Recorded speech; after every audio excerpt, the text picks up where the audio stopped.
सपोमैना पांगल लंगैलुप की माइकैदगी annual general meeting अमा मपन सुबह ओइना पांथोखी हारिबो एनुअल जनरल मीटिंग असिदा अखोइगी 2026 दा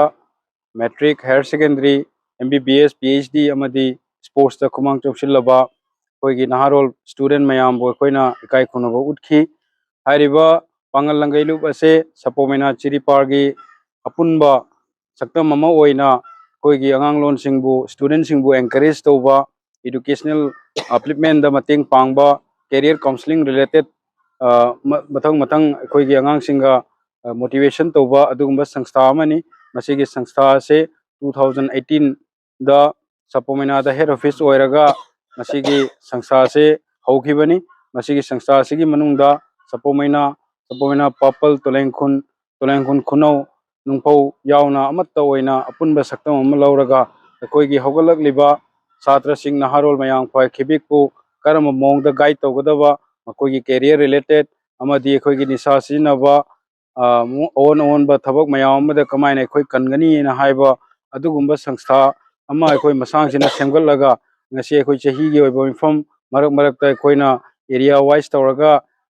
करीगी कैरियर गी related sports related motivational speech मयाम तौरगा अखोइगी अंगांगलोन सिंबु अचुंब लंबीदा पुबगी पन्नम थमगा अखोइगी अहल लमन सिंगना ngasi 2017 दगी हौदुना पांगल लंगैलुप से अखोइगी सपोमैना चिरिपार एरिया सिदा अखोइना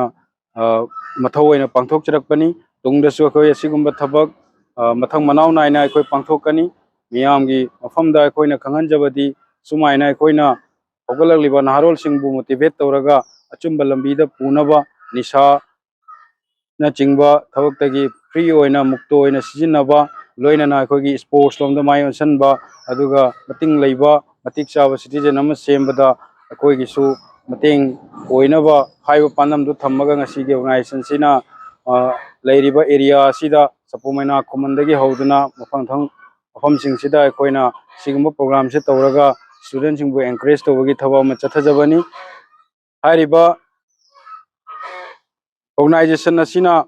तुंगदसु अतोबा विजन मयामसु थमजरी मियामगी मतेंग लौजरगा मियामगी कोऑपरेशन दा सिगुंबा याइफा थरोम मयाम पांथोकनी हाइवे थाजो थमगा नसीगी 9th एनुअल जनरल मीटिंग असे मतंग से लोइसिनजरे नमस्कार अस्सलाम वालेकुम।